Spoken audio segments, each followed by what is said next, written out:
Class 10th chapter number 1 science chemical equations and reactions हम पढ़ रहे हैं। इसके अंदर में हमने इक्वेशंस फॉर्म करना, इक्वेशंस राइट करना पढ़ चुके हैं। अभी हम कल ने स्केलेटल केमिकल इक्वेशंस और हमने बैलेंस केमिकल इक्वेशंस को पढ़ चुके थे। मैंने आपको लास्ट क्लास के अंदर में एक क्वेश्चन दिया था, that is Fe plus H2O जब रिएक्ट करेगा तो क्या बनाएगा, Fe3 plus O4 plus H2 sorry. तो हमें ये देखना था कि क्या ये इक्वेशन बैलेंस है या नहीं है। अगर बैलेंस नहीं है तो इस इक्वेशन को कैसे बैलेंस करेंगे। तो आज हम इक्वेशंस को बैलेंस करना सीखेंगे। सबसे पहले हमें क्या चीज़ करनी है, देखो हमें एलिमेंट्स लिखने हैं, ठीक है, कि एलिमेंट्स कितने मेरे पास में हैं, ठीक है, दोनों साइड के अंदर में, ठीक है। इसके अंदर में हमें एलिमेंट्स देख लेने। तो एलिमेंट्स कौन कौन से हैं, सबसे पहले तो देखो एक Fe दैट इज़ आयरन है, दूसरा मेरे पास में हाइड्रोजन है, ठीक है, तीसरा मेरे पास में क्या है, ऑक्सीजन है। और कोई है क्या, नहीं, सिर्फ यही तीन है। अब मुझे क्या चीज़ चेक करना है, नंबर ऑफ एटम्स चेक करने हैं, ठीक है। तो दूसरी चीज़ क्या चेक करनी है, नंबर ऑफ एटम्स, ठीक है। नंबर ऑफ एटम्स किसके अंदर में, मेरे पास में left hand side that is LHS के अंदर में, और नंबर ऑफ एटम्स किसके अंदर में, RHS की साइड में, राइट हैंड साइड के अंदर में। तो देखो चेक करते हैं। सबसे पहले आयरन की बात करें तो इस साइड मेरे पास में लेफ्ट हैंड साइड में आयरन के नंबर ऑफ एटम्स कितने हैं, 1, दैट इज Fe का कितना है, 1। और इस साइड में देखो तो देखो मेरे पास में अगर इसको मैं ब्रैकेट के अंदर में लेके आता हूँ, ये वाला पूरा प्रोडक्ट, तो इसके अंदर में कितने हैं, 3। तो यहाँ पे कितने लिख दूंगा मैं, 3, ठीक है। दूसरा अगर मैं हाइड्रोजन की बात करूं तो देखो यहाँ पे ये हाइड्रोजन है मेरे पास में, इस तरीके से हाइड्रोजन के अंदर में कितने हैं, 2। यहाँ पे अगर हाइड्रोजन की बात की जाए तो कितने हैं मेरे पास में, 2, 2, ठीक है। यहाँ पे मेरे पास में है 2, ठीक है। ऑक्सीजन की अगर बात की जाए तो देखो ऑक्सीजन का यहाँ पे ये रहा मेरे पास में कितना है, 1, ठीक है। और यहाँ पे अगर ऑक्सीजन की बात की जाए तो कितने हैं, 4। तो ऑब्वियसली हमें दिख रहा है कि ये बैलेंस इक्वेशन तो नहीं है, ठीक है। अब हमें इसको इक्वेशन को क्या करना है, बैलेंस करना है, ठीक है। तो to balance the equation, to balance the equation, देखो हर एक एलिमेंट को अलग अलग तरीके से बैलेंस करने का, ठीक है। सबसे हर एक एलिमेंट को अलग अलग तरीके से एक पॉइंट वाइज हम करते चलेंगे, ठीक है। मान लो हम शुरुआत करते हैं ऑक्सीजन से। तो to balance the oxygen atom, ठीक, ऑक्सीजन एटम, ऑक्सीजन एटम को हमें क्या करना है, बैलेंस करना है सबसे पहले। तो देखो फर्स्ट इनिशियल स्टेज के ऊपर पे, ठीक है, इनिशियल स्टेज के ऊपर पे इन रिएक्टेंस LHS के अंदर में मेरे पास में कितने मॉलिक्यूल्स थे, देखो H2O के अंदर में, H2O के अंदर में मेरे पास में कितना था, एक था, सिर्फ एक एटम था। और इस साइड में देखो, इस साइड में किसके अंदर में है, Fe3O4 के अंदर में कितने हैं मेरे पास में, 4 हैं, ठीक है। कितने हैं, 4 हैं नंबर ऑफ ऑक्सीजन एटम, ठीक है। तो इसको बैलेंस करने के लिए इस साइड अगर 4 है तो मुझे इस साइड भी 4 ही करने पड़ेंगे। मतलब मैं किससे मल्टीप्लाई कर दूं, 4 से मल्टीप्लाई कर दूं। तो टू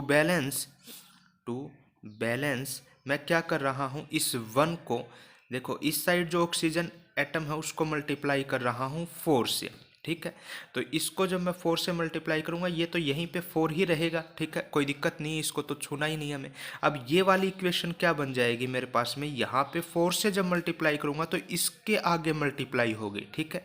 जिस तरीके से हम मैथ्स के अंदर में मल्टीप्लाई करते हैं ना, सेम वैसे ही, ठीक है, पूरे प्रोडक्ट के साथ में होगी। तो यहाँ पे आ जाएगा मेरे पास में H2O, ठीक है। और ये मेरे पास में सेम वही रहेगी क्योंकि मेरे पास में पहले से ही 4 थे। ये मैंने मल्टीप्लाई नहीं कर रखी, ये बता रखा है आपको, ठीक है। आप यहाँ ना लिख के चाहे यहाँ पे भी लिख सकते हो।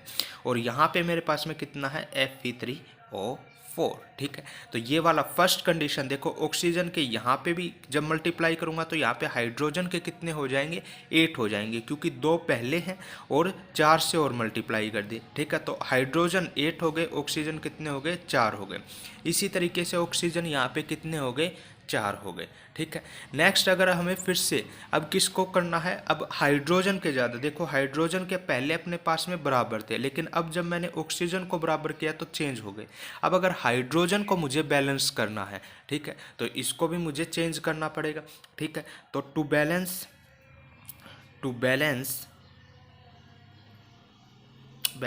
हाइड्रोजन एटम, ठीक है, हाइड्रोजन एटम को अब बैलेंस करना है इस इक्वेशन के अंदर में। तो देखो फर्स्ट अभी मेरे पास में जो इक्वेशन आ जाएगी वो इक्वेशन क्या आ जाएगी, दैट इज इक्वेशन आ गई Fe प्लस 4 से मल्टीप्लाई कर दी थी ना फर्स्ट इक्वेशन में, तो देखो 4H2O, ठीक है, इस साइड में तो कोई चेंज किया ही नहीं था, वही रह जाएगी, that is Fe3O4 plus H2। ये इक्वेशन आ गई अपने पास में। ठीक है, क्योंकि मैंने इस साइड कुछ चेंज किया नहीं था, इस साइड चेंज किया था। अब फिर से वही कंडीशन, सेम कंडीशन, फिर से इनिशियल स्टेज के अंदर में हाइड्रोजन कितने हैं मेरे पास में, तो देखो इनिशियली कितने हैं मेरे पास में, इनिशियली हैं रिएक्टेंट्स के साइड के अंदर में कितने हैं 8, ठीक है, 8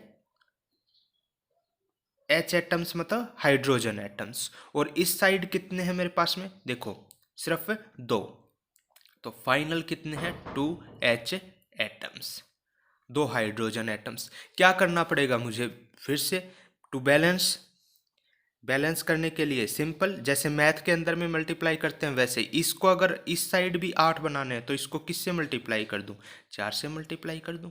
ठीक है, तो मैंने 4 से मल्टीप्लाई कर दिया यहाँ पे, तो इक्वेशन क्या आ जाएगी मेरे पास में, द इक्वेशन वुड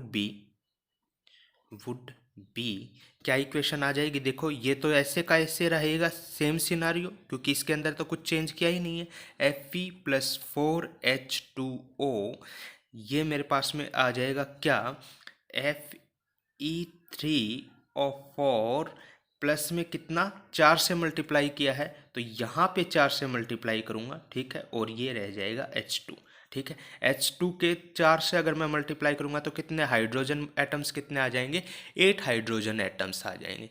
ठीक है, अब इस इक्वेशन को अगर हम गौर से देखें तो देखो यहाँ पे ऑक्सीजन के कितने मॉलिक्यूल्स हैं, 4 मॉलिक्यूल्स हैं, 4 से मल्टीप्लाई, इस साइड कितने मॉलिक्यूल्स हैं, 4 मॉलिक्यूल्स हैं। हाइड्रोजन के कितने मॉलिक्यूल्स हैं, 8 मॉलिक्यूल्स, 8 एटम्स हैं, और इधर भी हाइड्रोजन के कितने एटम्स हैं, 8 एटम्स हैं। ठीक है, तो हाइड्रोजन और ऑक्सीजन तो क्या हो गया है, बैलेंस हो गया। एक बचता है अपने पास में कौन, Fe। देखो इस साइड में Fe कितने हैं 1, और इस साइड में Fe कितना है 3। ठीक है, तो देखो अभी टू बैलेंस Fe एटम, ठीक है, Fe एटम, आयरन एटम को हमें बैलेंस करना है, तो क्या करना है, सबसे पहले वही सेम सिनारियो, इनिशियल स्टेज पे कितने हैं, इनिशियल स्टेज के ऊपर है मेरे पास में 1, ठीक है, और यहाँ पे प्रोडक्ट के साइड के ऊपर में कितने हैं मेरे पास में, प्रोडक्ट के साइड के ऊपर में 3। ठीक है, तो अब बैलेंस करना है, टू बैलेंस करने के लिए क्या करूं, यहाँ पे 3 है, यहाँ पे 1 है, मतलब इसको मल्टीप्लाई कर दूं 3 से, यहाँ पे मल्टीप्लाई कर दूंगा 3 से, यहाँ पे तो मल्टीप्लाई करने की ज़रूरत है ही नहीं। ठीक है, या अगर करना चाहो तो किससे, 1 से। ठीक है, ताकि सेम लगे, तो यहाँ पे कितने मॉलिक्यूल्स हो जाएंगे 3, और यहाँ पे भी कितने एटम्स हो जाएंगे 3 हो जाएंगे, 3 एटम यहाँ हो गए, 3 एटम यहाँ हो गए। तो इस इक्वेशन को हम किस तरीके से लिख सकते हैं, देखो इस इक्वेशन को हम लिख सकते हैं Fe, यहाँ पे मल्टीप्लाई करूँगा किससे, 3 से, प्लस 4H2O, ये क्या देगा मेरे पास में, Fe3O4 प्लस में 4H2, यही चीज़ देगा ना हमें, क्योंकि हमने देखो पहले 4 से मल्टीप्लाई किया था सबसे पहले, किसके लिए, ऑक्सीजन के लिए। ठीक है, फिर हाइड्रोजन को लिए हमने मल्टीप्लाई किया था। ठीक है, और अब हमने किसके लिए किया है, आयरन के लिए। अब अगर इसके सारे के सारे एलिमेंट्स को चेक किया जाए, ठीक है, ओरली चेक करते हैं, आयरन के इस साइड में कितने एटम्स, 3 एटम्स, इस साइड में आयरन के कितने एटम्स, 3 एटम्स। ठीक है कहानी, यहाँ तक हाइड्रोजन के कितने, देखो 2 टाइम्स है ये। ठीक है, तो 2 टाइम्स है तो मेरे पास में हाइड्रोजन कितने से मल्टीप्लाई होगा, 4 से। कितने एटम्स हो जाएंगे टोटल, 8 एटम्स। यहाँ पे भी कितने हैं, 8 एटम्स, ये भी सही है। ऑक्सीजन के देखो 4 टाइम्स, ठीक है, इस साइड भी ऑक्सीजन कितने, 4 टाइम्स। तो ये इक्वेशन मेरे पास में क्या है, क्या हो गई, बैलेंस इक्वेशन हो गई, ठीक है। तो किसी भी इक्वेशन को हम इस तरीके से क्या कर सकते हैं, बैलेंस कर सकते हैं, ये अपने पास में रूल होता है। अब आपको क्या करना है, कल के लिए आपके लिए होमवर्क है, आपको इक्वेशन, मैं एक इक्वेशन दे रहा हूँ, इस इक्वेशन को आपको बैलेंस करना है। CO plus H gives CH3OH। ये क्वेश्चन आपके लिए, ठीक है। इस इक्वेशन को आपको बताना है ये बैलेंस है या नहीं है। अगर बैलेंस नहीं है तो किस तरीके से होगी, अगर नहीं होती है तो कल की क्लास में हम करते हैं।